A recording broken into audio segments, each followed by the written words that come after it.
Hello, hello, hello, hello, hello, hello. Excuse me, let me get that out. Good morning, everybody. And welcome to 2019. This is a reading for January in Libra.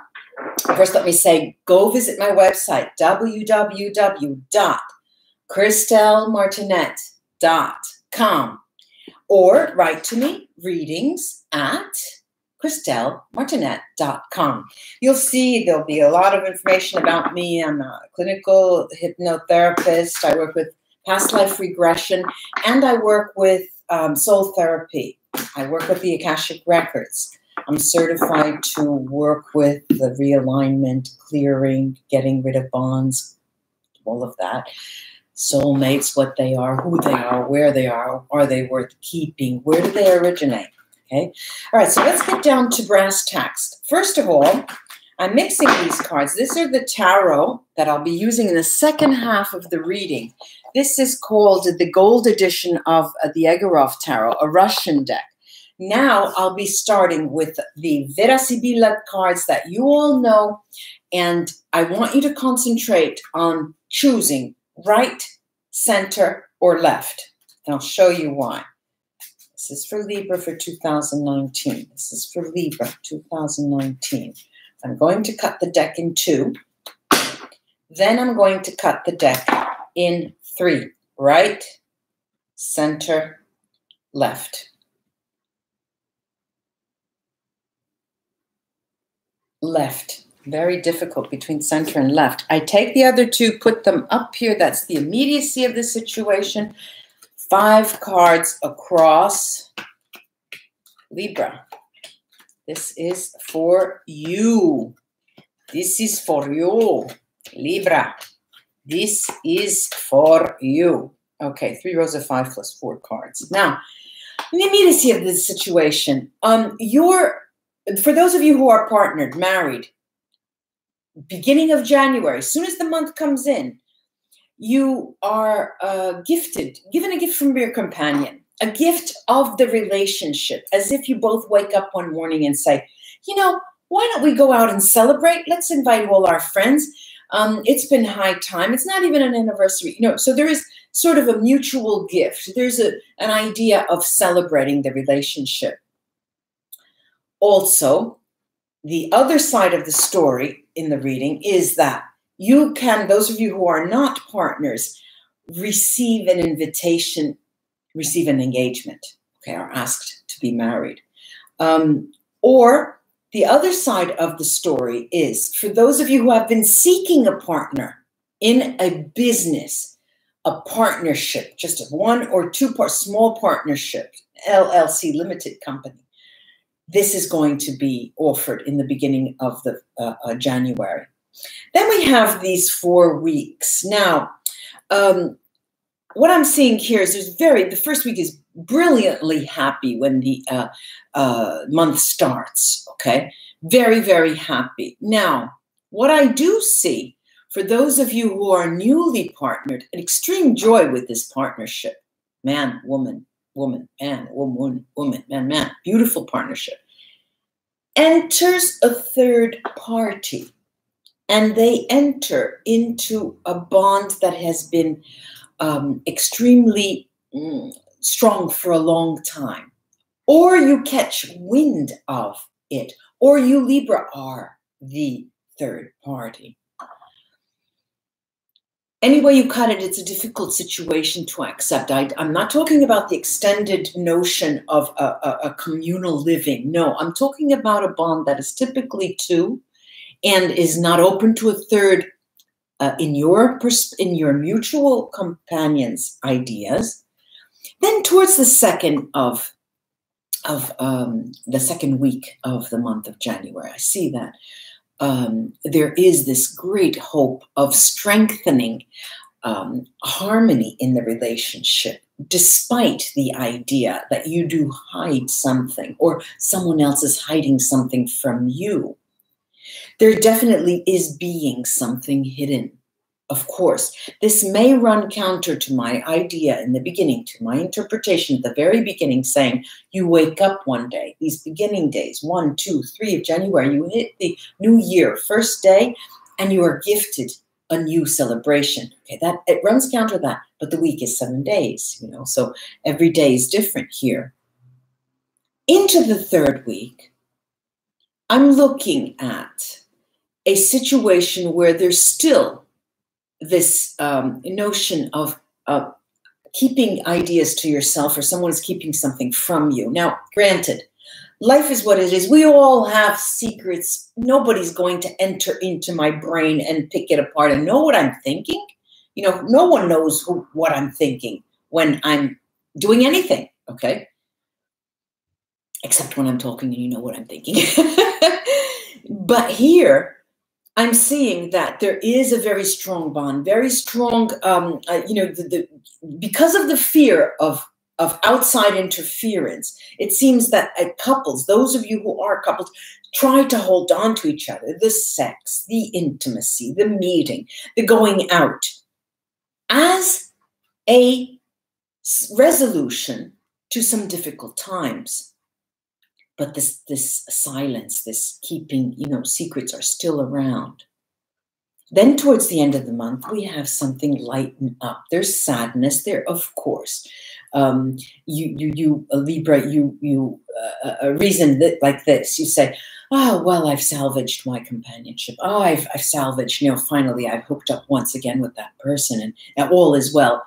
But there's a insidious type of feeling of nostalgia that makes you look back, you know, that makes you turn and think back. When I say nostalgia, it usually talks about past things that you think about.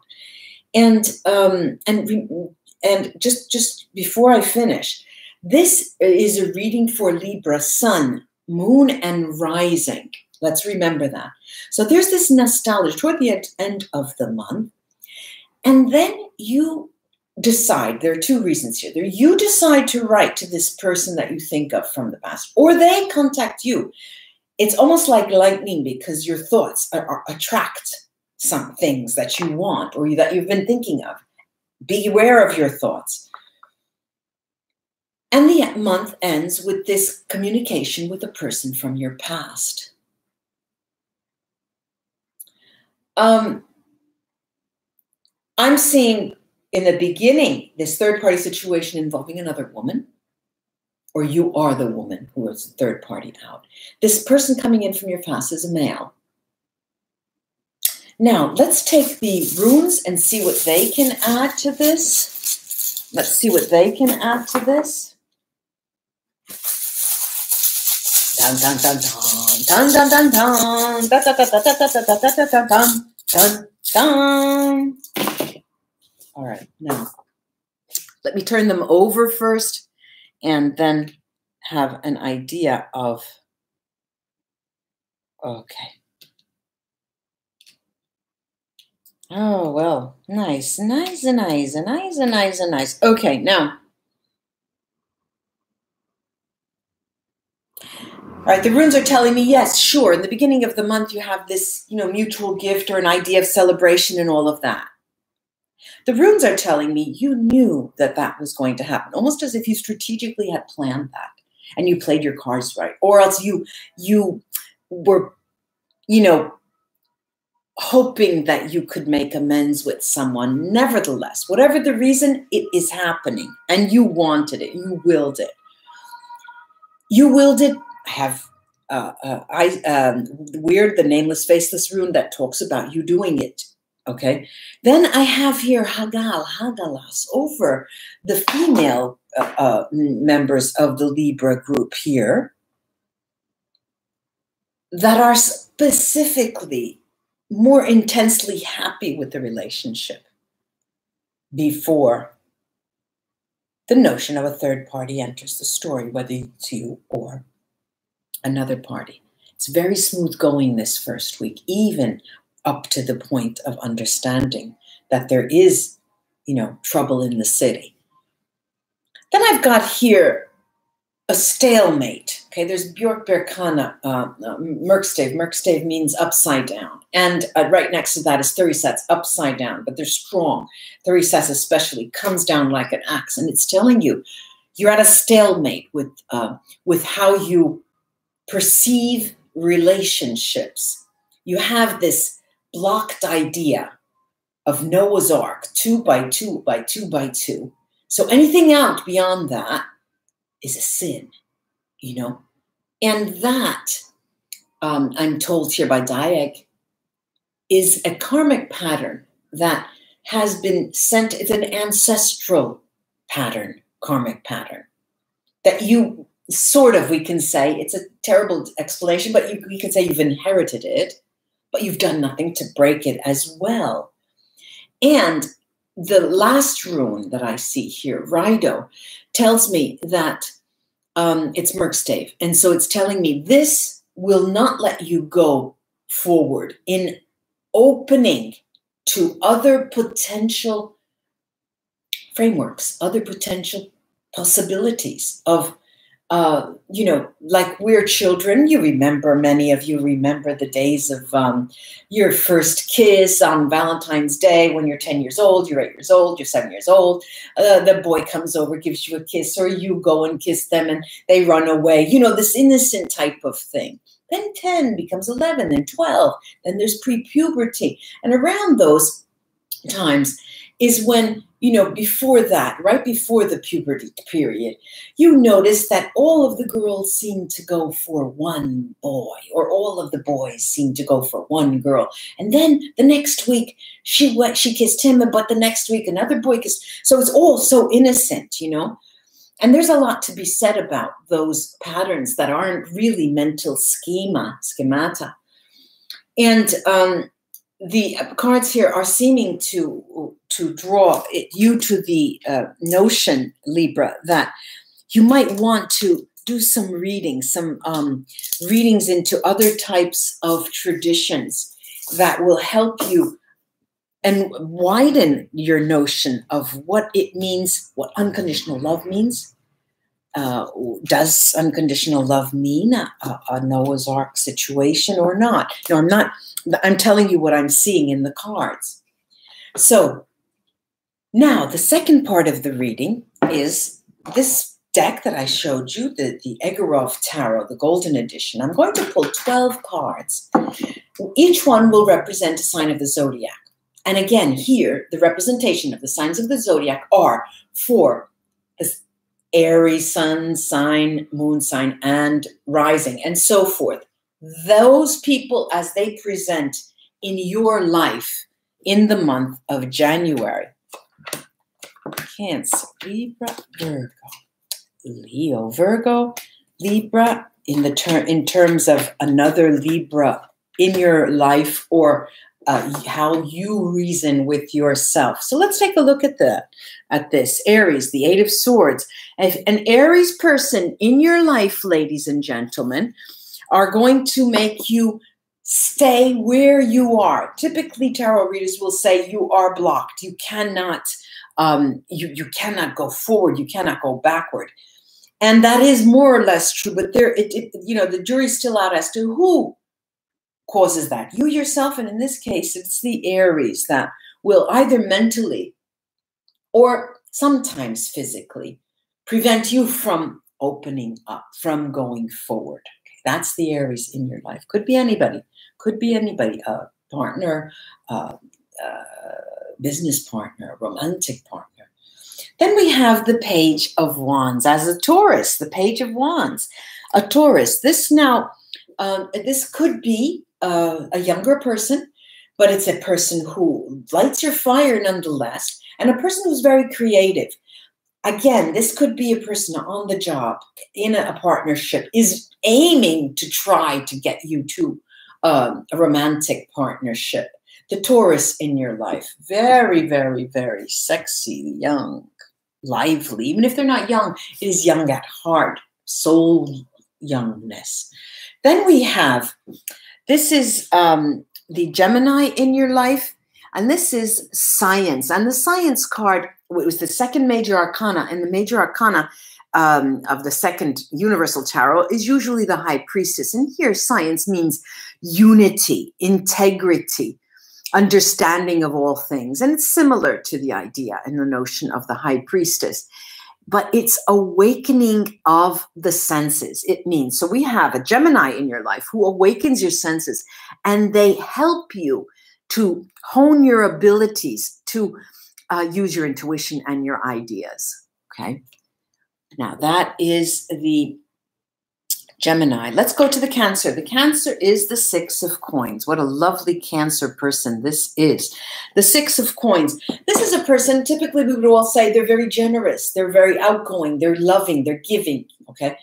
What I'm seeing this as for you, Cancer, Cancer, the Cancer person for you, Libra, I'm seeing this as a person who is a confidant, someone who you go to for information, someone who you even go to if you need, okay, you need a financial break, you need some money, and they would never ask for it to be returned.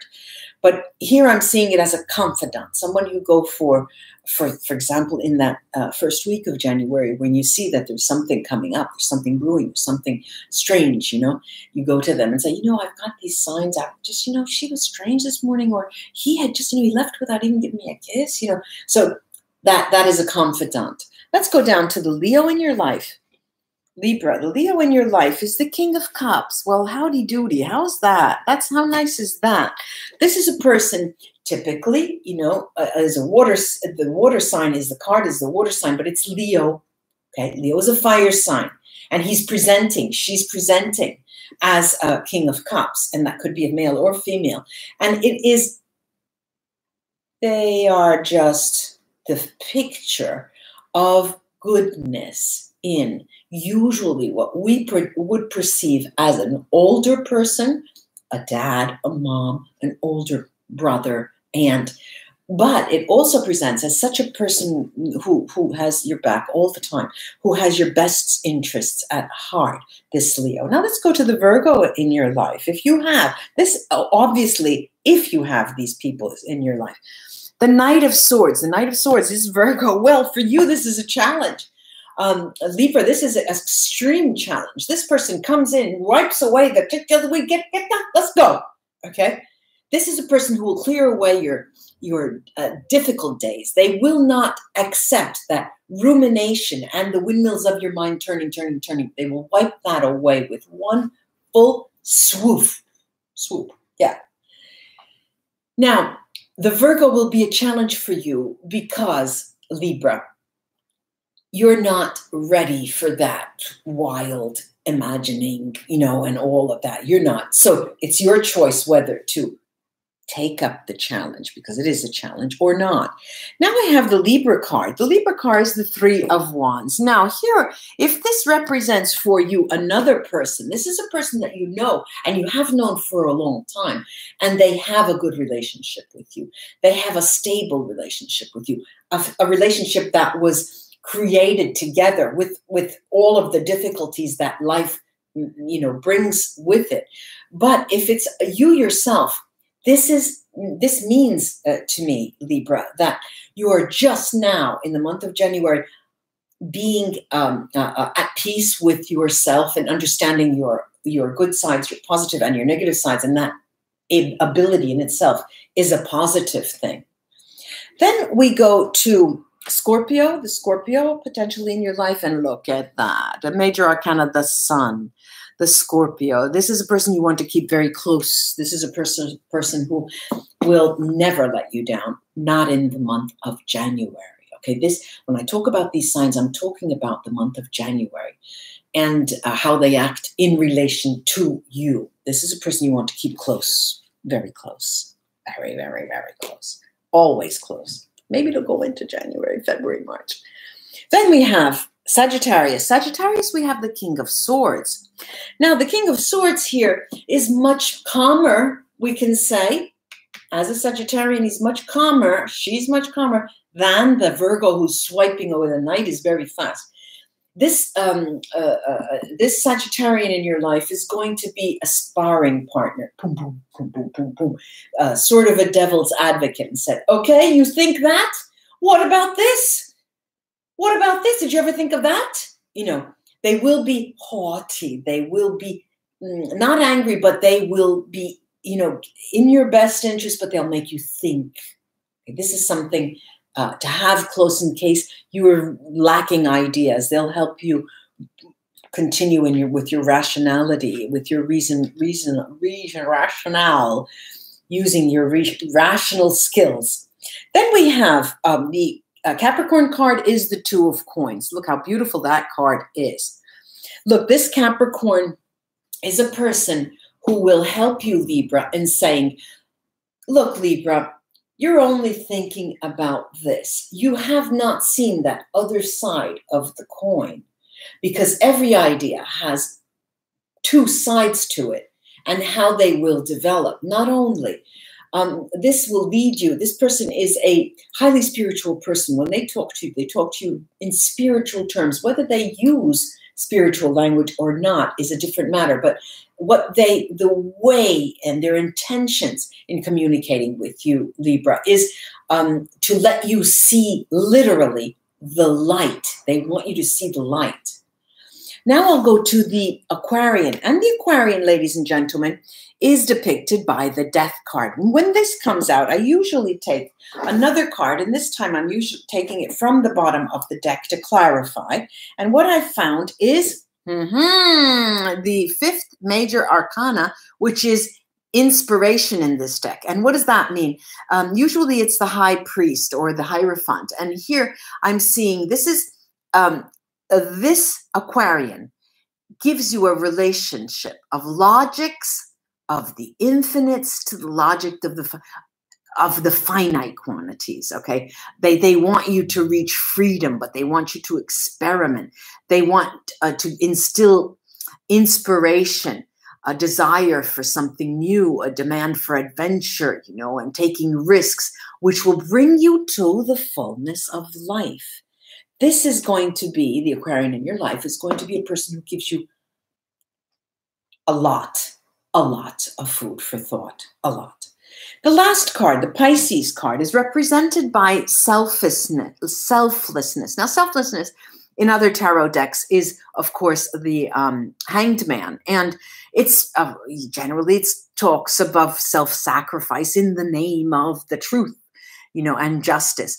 This person, this Piscean here, is here for your spiritual growth, for self-control and silence in most situations.